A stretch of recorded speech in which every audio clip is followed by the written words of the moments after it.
Hello friends, good afternoon and welcome to UGC Live Lectures. Dear friends, we have started a series on postmodernism and today we are conducting yet another lecture in the same series. In today's lecture we will be carrying forward postmodernism, and in postmodernism we will be talking about feminism. In feminism we will be talking about French feminism and their works in postmodernism. To discuss this topic we have with us our subject expert Dr. Ajay Verma. Dr. Verma is Associate Professor in Center for Philosophy in School of Social Sciences, JNU. Without further ado, I would like to welcome Sir to our studios and request him to start the lecture. Welcome, Sir. Thank you, Amrit. Hello, viewers. So, as you're already aware, we have been talking about postmodernism and several ideas that are, that come under the purview of postmodernism as a particular kind of thought system. As a matter of fact, we shouldn't even call it a definite kind of a system because postmodernism is basically about talking about different alternative systems rather than any overarching particular sort of way of doing things in a right way. So all those particular notions regarding right and wrong, that's the primary thing about postmodernism that these notions and these norms are challenged. So, in the same series, today we'll be talking about feminism. We have already talked about it briefly in our last lecture, and today we'll be looking at some other thinkers who are known for their views on feminist ideas. But before we begin, we must be clear about the distinction that needs to be understood as a presupposition for any discussion on feminist issues, and that distinction is the distinction between sex and gender. Generally speaking, these terms are used synonymously. So generally when we sort of say whether a person is male or female, we generally take it to be the gender of that person. But these two terms signify two different categories of thought as far as any philosophical discussions on feminist issues is concerned.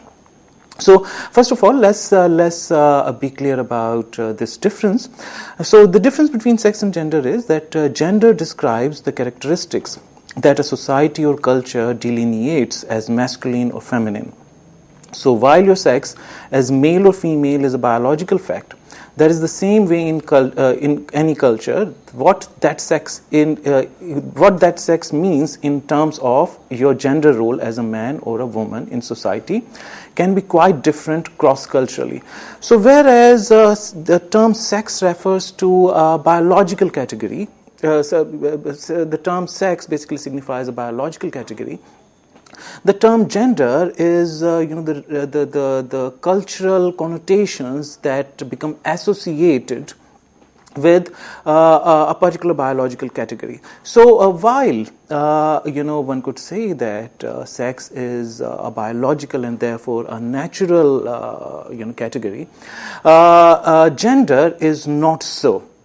So gender is more of a cultural category, and from gender, follows our understanding regarding what constitutes masculinity or femininity in any particular culture. So, say for example, there are certain traits which culturally get associated with the particular sex. Say for example,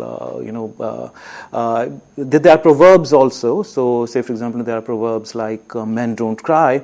So this is so men are supposed to be exhibiting their physical prowess, their valor, and so on and so forth. So these qualities come to be generally associated with another category which is biological. But this difference, this distinction, this gap that is there between the sex and gender is often overlooked And generally, what happens is that you're made to believe that if you belong to a particular sex, then you are naturally constituted in a particular way to behave in certain ways. So the moment you become categorized, as belonging to a particular sex, then everything seems to follow. I mean, you're sort of what would constitute a right action for you, what would constitute a wrong action for you, gets decided in a certain way about you. So, in that sense, man, we could say, would be, the term man would signify male sex plus masculine social role. So with each sex category, there are certain social roles that become attached depending upon the cultural norms, the cultural understanding of gender in that particular community or group. Women similarly would be tantamount to female sex plus feminine social role. Like generally speaking, most of the cultures, the role that is assigned to a woman is nurturing, caring, and these are the qualities that are generally associated. And the way it's presented is that these are the roles that are kind of predefined for a particular person belonging to, say, for example, female sex. So these are supposed to be a natural extension of your being, your being a female. So then, what does it overall come to? What is the difference between sex and gender? Sex is equal to, sex could be, either male or female. Gender is, these categories are like masculine and feminine. So in essence, sex refers to biological differences, chromosomes, hormonal profiles, internal and external sex organs. Gender describes the characteristics that a society or culture delineates as masculine or feminine. So while your sex as male or female is biological fact, that is the same in any culture, what that sex means in terms of your gender role as a man or a woman in society can be quite different cross-culturally. These gender roles have an impact on the health of an individual too. So what it means to say is that there are several kind of repercussions, which includes not only in terms of cinema studies, philosophy, sociology. It has repercussions for all the different areas, and probably we could also talk here a little bit about. In Indian philosophy, even in if we look at classical Indian philosophy, then also we find that we have been talking a lot about it earlier. So, say for example, in Nyaya system, who are pluralist as well as realist. So, according to them, an object is presented as it actually is. So, it makes a presentation before you along with all its qualities, which are its natural attributes. So say for example, a chair is a chair because it has the samanya or the universal chairness in it, and therefore, and also apart from that, it has a vishesha, which means a particular. So it's a particular chair, but at the same time, it's a chair because it has the universal or samanya of a chair in it. Now, so according to them, the so to speak, quote unquote, the thingness of a thing is already in the object. So it's naturally there. It's not that something that we are constructing in our mind. So an object comes along with all the properties and along with the reasons along with the reasons why it is what it is. So now, if we look at the further, ramifications of this kind of belief system, then we'll find that, in Nyaya system, even Brahmanitva is a jati. The moment you are defined, you are looked at as a man or a woman or belonging to a particular varna or so on and so forth, the rightness or wrongness of things or the way you should be acting in the sense, the way you should be behaving in particular situations, what would constitute good action for you, what would constitute a bad action for you, all that becomes defined in terms of, your thingness, so to speak. I mean, what actually sort of the samanya that resides, the universal that's supposed to reside in you. So, according to them, not only the biological fact. If we look at Indian philosophy, it goes even further than that. So, not only the physically visible features, but also universals, reside in a person, and according to them, these are perceived. So they want to keep their realism intact at any cost. So according to them, how do we know the chairness of a chair, womanhood of a woman, manhood of a man? These things reside, are inherent in them, and these universals lend themselves to perception. So though sort of they believe in different types of perception. So there is a particular type of perception which leads you, which is the reason for the cognition of the universal in a particular object. But the point that we are trying to understand here is that the moment this from the feminist point of view, the moment we bridge this gap, we overlook this gap between sex as a natural category and gender as a cultural category, then it has some very important repercussions, in terms of ethics, in all the different areas of study. It could be literary criticism, it could be cinema studies, it could be health studies, and of course in philosophy there have been sort of a lot of thought that has been spared for this. So now, and another thing that we learned is that it's not. It's been there even in ancient philosophies like ancient Indian philosophy. Even the womanhood things, abstract nouns like womanhood and manhood and childhood. According to them, these are also natural realities. These are realities. So and are there in the object itself, and these qualities lend themselves to perception. The word for that is also, another term is dharma dharmi distinction.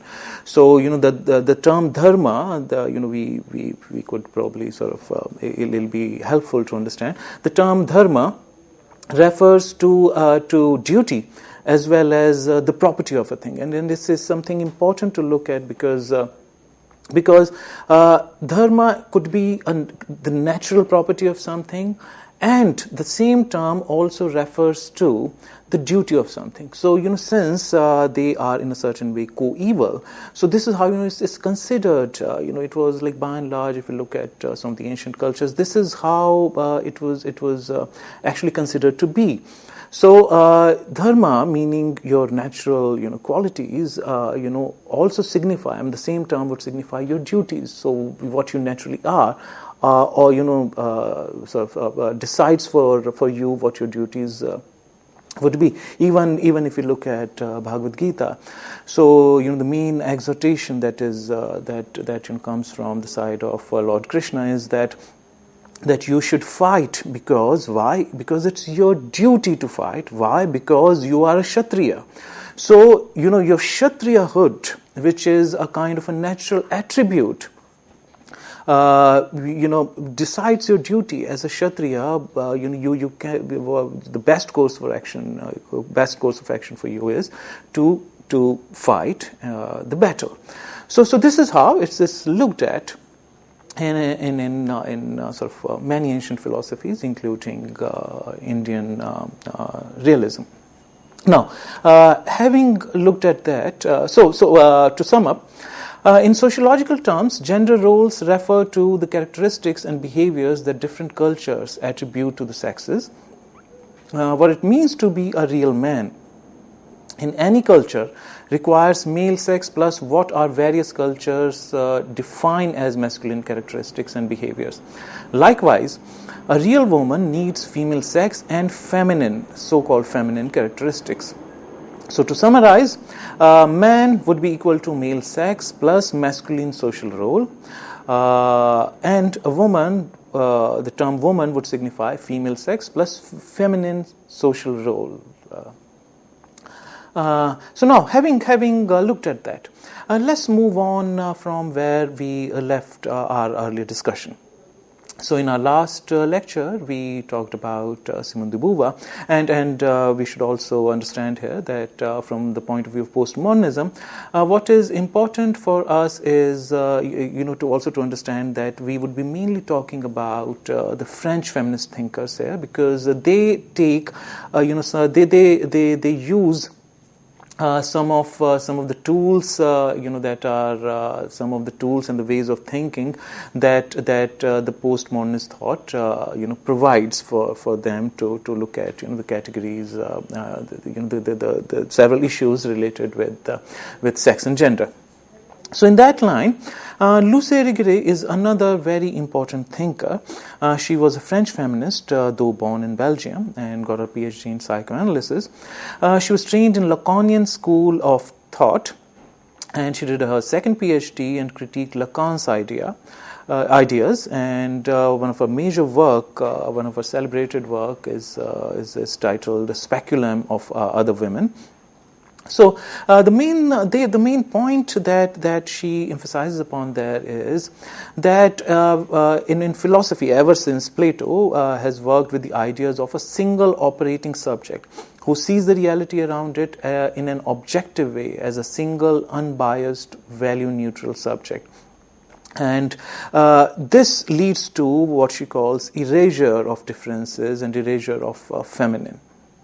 So what it means is that what she points out is that this is very much like what Nietzsche much earlier said, that in philosophy most of the philosophers have been coming up with certain ideas on several issues, including metaphysical issues.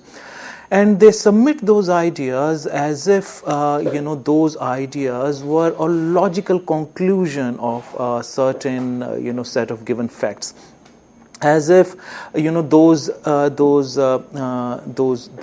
ideas have certain objectivity about themselves.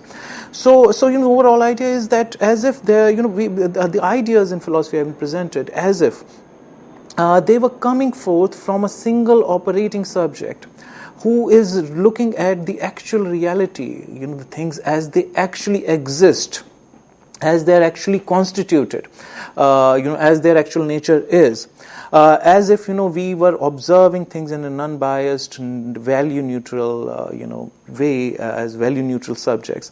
But the overall result of it has been that we have been glossing over the differences, and some of which are fundamentally important for women. So as a result, what happens is whenever we are expressing ideas, which includes even metaphysical discussions on metaphysics as well, what we are doing is that these differences, which matter a lot, which constitute, so to speak, the conditions of a woman, which constitute the condition, conditions or the existence, or the being of a man.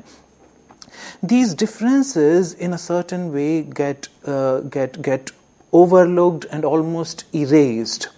And according to Luce Irigaray, this is not something that is not a kind of happy situation for women. So she argues, she says that her attempt is to listen to the silences in philosophy, and she uses deconstruction as a method to bring this out. But she uses deconstruction not to ultimately derive some kind of not to lead it towards some kind of nihilism, but she uses it to construct something new rather than leaving things in a vacuum. So in that line, she first discusses Freud. And about him, she points out that Freud seems to be looking at the world as a man, as a neutral subject or observer, and as if he were telling us how it all works. There is a certain tone of paternalism in this kind of philosophical reflection. So, against Freud, the question that she raises is, how can Freud, as a man, make observation regarding the whole of reality, half of which is constituted by women? We cannot observe without being apart. We have a subjective position in what we say. Men have been guarding this position and calling it neutral. World is divided into binary of with or without phallus, one or non-one, or the one versus the one who is not. There have been no other quote unquote other in the real sense of the term. There has been either one or its negative, no other as a different. This binary logic must go. So overall, what we can see here is that Irigaray uses the deconstructive method as it was bequeathed to her by Derrida, and she uses that method to critique certain kind of thinking and particular thinkers, including Freud. So her main idea is that any thought system which is generally put forward as if it were an objective reality about the world is always held in a balance by something unitary that lies at the center of it. So at the center of it, if we see, there is some kind of single unifying core, which provides meaning, which imbues meaning, which permeates meaning into the entire discourse, from that particular center. So she points out that in any kind of discourse, what is at the center is just like Derrida talks about logocentrism. Just like he says that at the center of any narrative is the logos. So similarly, French feminists, including Irigaray and Kristeva, point out that all the sort of different discourses are phallocentric. So what holds the entire narrative together is the presence of some sort of phallocentric thinking, and that the entire narrative is held in a balance because of certain unitary kind of an object at the center of it. Now, what happens as a result is, in a certain way, the binary gets constituted in terms of one and non-one. So there is no other as a different other. So what happens is, there is truth, and as opposed to that, there is falsity or there is untruth. There are no alternatives. So, at the center is, this male-dominated kind of thinking, phallocentric thinking. And any deviations from that kind of thinking would constitute untruth, non-truth. Which does not land open, which kind of makes the entire system immune to any kind of differentials. So all the other kind of differences are looked up, are sort of in a certain way pushed into pushed outside as constituting the untruth. And so, what she means to say here is that there is no real robust sense of other in such kind of discourses, and most of the areas of thought have been like this, where there is this male agent, male thinker at the center, who is presenting his thought as if those thoughts were sort of objectively presented, as if those thoughts were unbiased, unprejudiced, value neutral, and signified some kind of facts about the world. And the entire fact that basically these ideas are born in a male psyche, are born in a particular kind of a mind, and mind means some kind of a mental setup. So the very fact that these ideas are sort of born in a person who belongs to a particular, not only who belongs to a particular sex, but more importantly, who belongs to a particular kind of gender. So therefore, that fact gets completely overlooked, and the ideas get presented to us as if they were coming from a single sort of unifying kind of source, which is neutral in every sense of the term, and sort of and that constitutes the truth of the matter as well. And now, sort of after that, she also presents, Irigaray also presents a critique of Descartes. She points out that Descartes, almost makes being as if tantamount to thinking. He denies his own materiality, the very fact that he is born of another person, something which is no less essential for his being at all. So, he could have, the actual matter of actual truth is that I was given birth, therefore I am. So what he says instead is, I think, therefore I am. But another fact is that he was given birth, and therefore he was. Identity is, according to Luce Irigaray, is essentially relational. We'll come to that, in a short while. But Irigaray's critique of Descartes is basically that Descartes, as we are already aware, points out that his method was to bracket out everything that seems contingent, that doesn't seem necessary. So from there he comes to the dictum that he thinks, therefore his thinking is something that is undeniable. So friends, we will continue our discussion on Irigaray's critique of Descartes after this short break. Thank you.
Yeah, friends, so welcome back. We were talking about about Irigaray's critique of Descartes. So in that context, what we should understand is that that according to Descartes, as we already know, he thought that anything that could be doubted should be bracketed out, and after following this method, whatever remains as a residue, if there is anything that remains at all, that would constitute the foundational, so to speak, truth. It'll provide us some kind of an axiom from where we could construct our further knowledge edifice. And according to him, the only thing that cannot be doubted is thinking. So according to him, even our body, even our corporeality, the very fact that sort of I have a body, that could be bracketed out, because according to him, it could very well be imagined that I could be dreaming. And my dreams, in my dreams, I see people along with their bodies, and it appears as if those bodies are real. But so therefore, and all obviously, dream sequences are unreal. Therefore, our corporeality, our body, is something that could be, that could be taken as something contingent, that could be bracketed out. So, according to Irigaray, Descartes was among the first line of philosophers, at least in modern times, who believed that corporeality, does not actually constitute our, the fact of our being. Our being can be defined completely in so to speak, psychological terms, and so to speak, spiritual terms, and body does not, according to Descartes, constitute, so to speak, the reality in a certain sense of the term. So, but as against that, Irigaray points out that this is from this point onwards, that we start believing that, as subjects, we could always free ourselves of, our bodily structures. So our, the position from where we are airing our views, from where we are putting forth our views, is not defined in terms of our corporeality. Our body does not play any role there at all.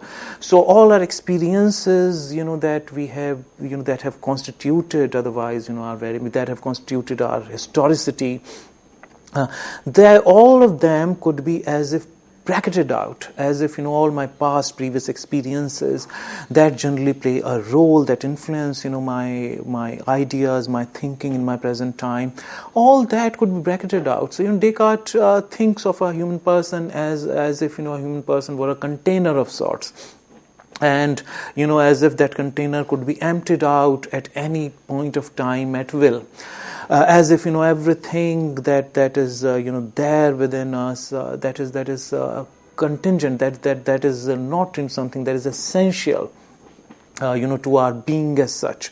So that gives rise to an idea that from the point of view of philosophy, it is possible for us, to present views where, our body does not play, or our corporeality, and the experiences associated, which come as a result, which are constituted by our, our corporeality, all those experiences become redundant, become contingent, become something that needs to be bracketed out to actually reach at, so to speak, quote unquote, the objectivity of things, and so on and so forth. So according to Descartes, it's the spirituality which constitutes the core of the matter. But there are several other differences. When somebody looks at us, the moment I am identified by the other as a male or a female, as a man or a woman, that person immediately expects certain kind of behavior pattern from me. Say, for example, in the moment I'm seen as a man, it's immediately presupposed that this person would be attracted to women. It's immediately presumed that this person would believe that expressing valor and courage are the virtues to go after. And so on and so forth. So our being in terms of our physical being is constitutive of a whole lot of values in a certain way. And that sort of constitutes our being in a certain way, and therefore something that should be the subject matter of study, and should not be, as Descartes thought, should be simply bracketed out as not constitutive of reality, or not constituted or constitutive of our actual being as such. So as against that, Irigaray points out that identity is essentially relational. So, a lot depends on how I look at other things, other objects, other human beings, and how reciprocally other human beings look at me, and the way they categorize us, and so on and so forth. So identity is not univocally it is not something that has a single unitary source or origin. It is something that comes into being relationally. But if we believe, in what Descartes says, then in that sense, our spirituality, our spiritual core, is something from where that's the center, which defines the reality about us. That is, the unitary sort of source. Upon which our reality, or for that matter, reality of any other thing, is founded. Whereas, actual matter of fact, according to Luce Irigaray, is that identities are relational, and therefore there cannot be any single center to it. There is nothing. There is no core. There is no point of origin which defines the entire identity of a person. So she points out, we don't exist as subject on our own. We are essentially embodied subjects in relation with other subject. Privileging of spiritual, intellectual, and philosophical over material was something that was done by Descartes, and it's done a lot of harm from the point of view of feminist thought.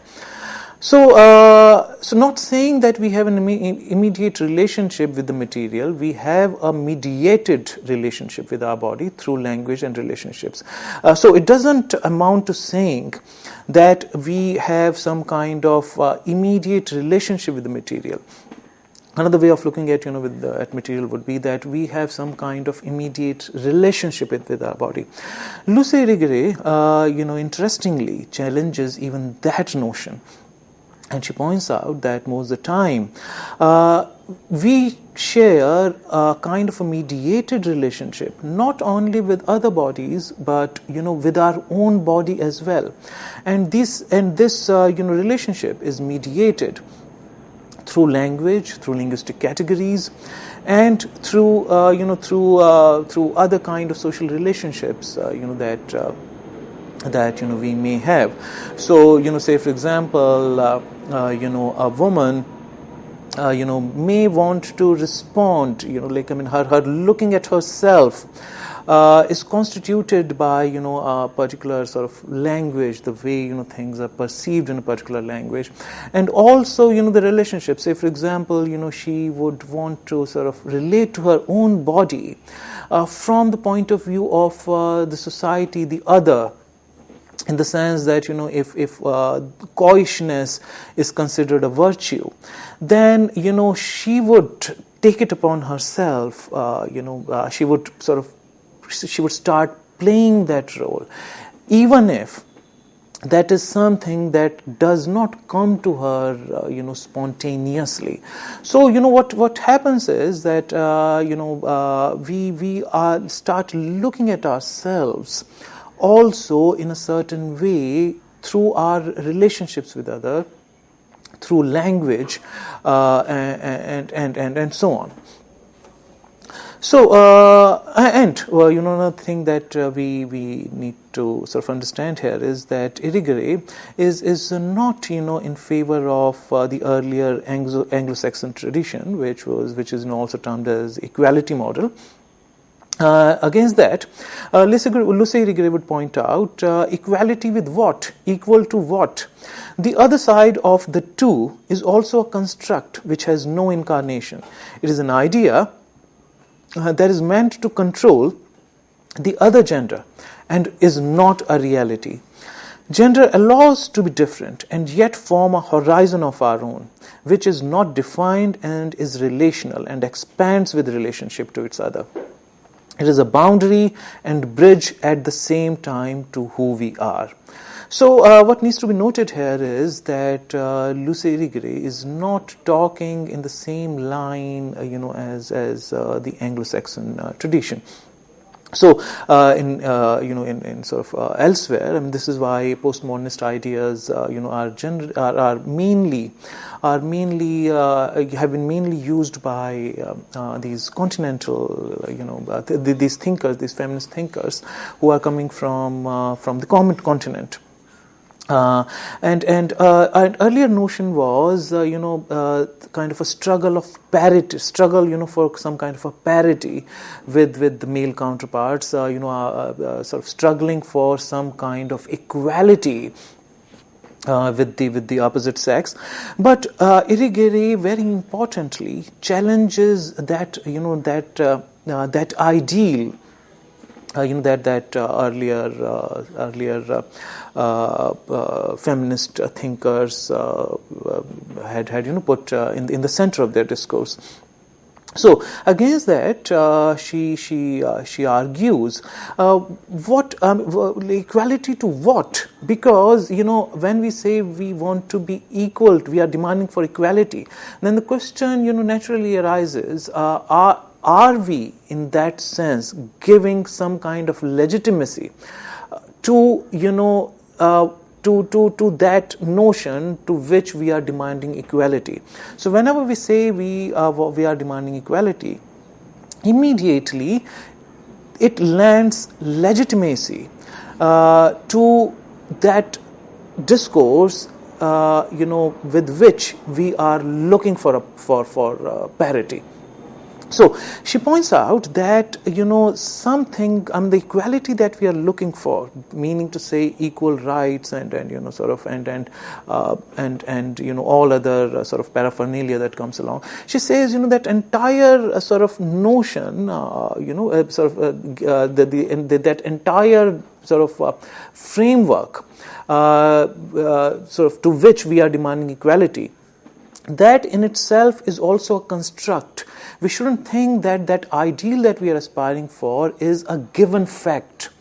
We should realize that that ideal is also constructed, and not only constructed, it's constructed, in the same fashion, where male, is at the center, and everything, though appearing to be value neutral and free, is actually defined completely in patriarchal in patriarchal terms. So overall agenda even there is to have control over the other gender, and that entire stratagon, that entire strategy is put forward as if it was gender neutral, as if it was completely objective. So her definition, then sort of we may be wondering, then what according to her would be the ideal way of looking at gender differences?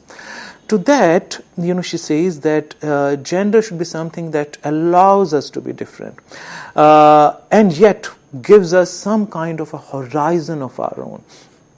This imagery of horizon is very important because even hermeneutic, thinkers use it a lot, including Gadamer. So it only forms our horizon because horizon is a very amorphous kind of an idea. So it's never fully constituted. There is no finality about it. So gender, our idea of gender should be something that allows us to be different. So that old idea of androgyny or equality is kind of given up by Irigaray.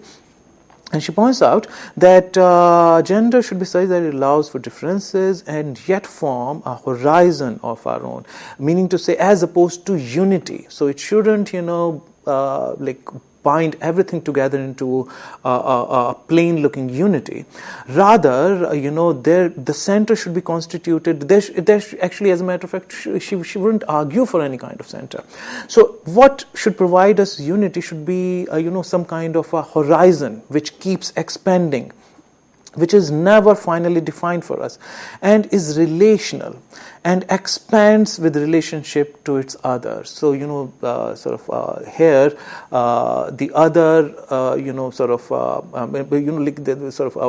identity is constituted. It doesn't, shouldn't be looked at as if it had a single source, but it should be looked at as, in its relational aspect. So it should be something that expands with relationships to its other, and it is a boundary and a bridge at the same time to who we are. So it doesn't bound us completely. It gives us some kind of an identity, but that identity, so to speak, does not have a definite center. It's a boundary which is also at the same time a bridge across to the other. So this is, overall, this is a very broad kind of, an explanation about what Irigaray, thinks of how we had been philosophizing for a long period of time, and this is how, according to her, we should be looking at the issues related to sex and gender. And also, Luce Irigaray talks very importantly in one of her essays, in one of her long essays titled Language of Men. Irigaray argues that systems of parole or discourse and logic, rather than being universal and neutral, are set up and maintained to serve male interests. Discourses refuse to acknowledge their own partiality, their own perspectivity, their own interests and values, implicitly rely upon conceptions of women and femininity in order to maintain their objectivity, scientificity, or truth, that is, their veiled masculinity. So, very importantly, she also points out about the linguistic structures. In language, we have always believed, we have always had this idea that language, at least, is always, neutral. It lends itself to us as if always, as it actually is, as it comes to us as only a form of medium, which has nothing, no biases, no prejudices, as if it were a very transparent kind of a medium, as if it had no strategies, within it, as if, language itself, language lends itself as a medium to anybody, irrespective of, their belonging to any particular sex or gender or whatever. And it lends itself, we believe, as a sort of transparent medium. When we look through language, immediately leads us, so to speak, to truth. This is the kind of logic we have been working with, especially in philosophy. In this essay, Irigaray points out that language, in a very subtle way, has all those biases and prejudices that work against that work against a particular sex and gender, and this is this idea is taken up from Irigaray by another feminist thinker named Sisso. Sisso points out that she argues in favor of another kind of writing. She says that women, even when they write, because of certain categories which are inherent in language, they generally don't write in their own way with the same kind of fluidity that is supposed to characterize women. So instead of what we call the actual way of writing, she coins another term, écriture féminine, or l'écriture féminine. This is a term that is coined by Sisso in The Laugh of the Medusa, one of her celebrated work, which literally means feminine writing. So, écriture féminine serves as a disruptive and deconstructive force, shaking the security and the stability of the phallogocentric symbolic order, and therefore allowing more play in gender, writing, and sexuality for all language using subjects.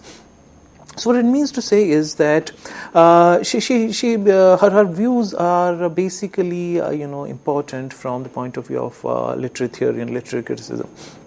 So what Sisso points out is that for a long time, we have been looking at literary works as if they had a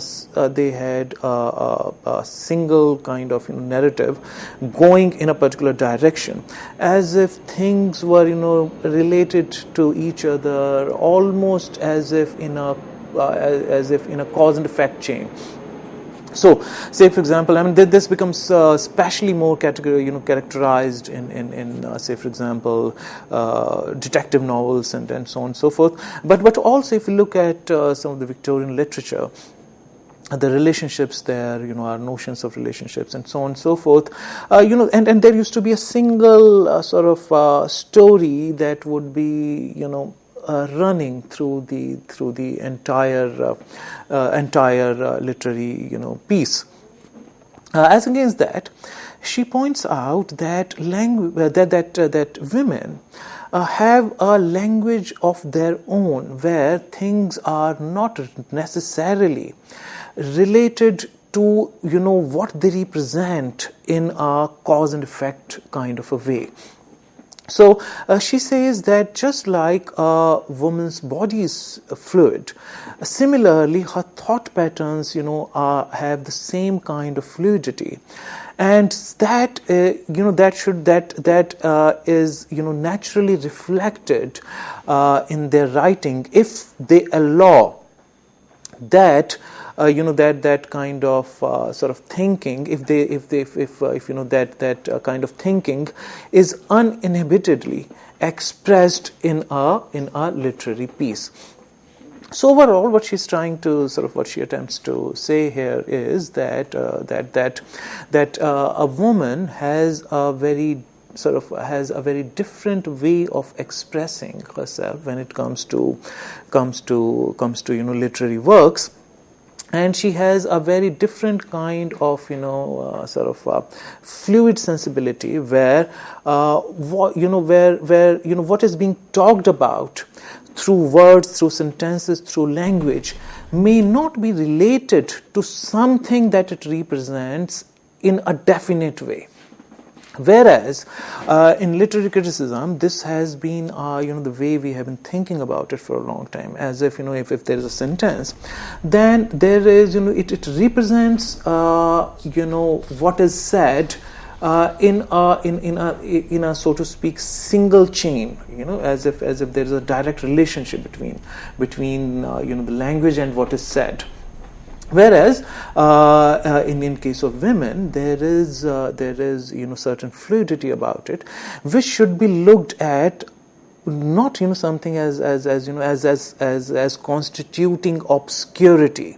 So if we look at from the point of view of the same binaries that we have been all through working with, then this would constitute to what could be termed as obscurity in a literary work. So, as opposed to that should be this should be viewed as something that is, and that constitutes the enrichment, the richness of a literary work.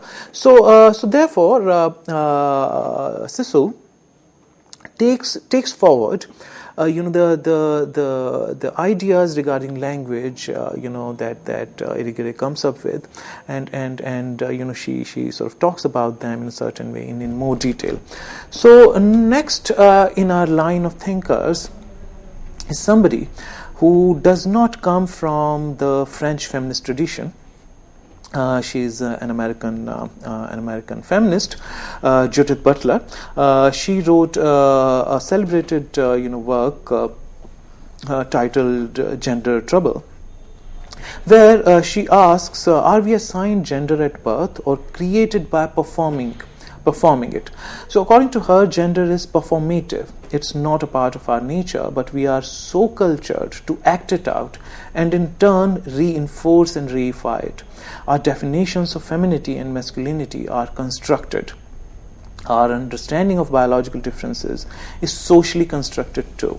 So what Judith Butler points out, her sort of her main contribution to feminist thought is her idea of performativity. What do you mean by performativity?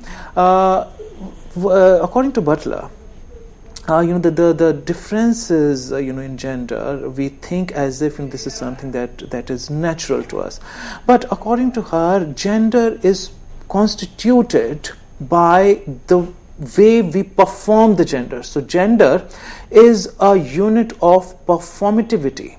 Gender is something not real. Gender, the only reality about gender is that it is performed, that women tend to act in particular ways, men tend to act in particular ways, and its realities is limited to only the performativity of it. So this is an important concept, and we'll talk about it in our next lecture. So this is all the time that we had for today. For today.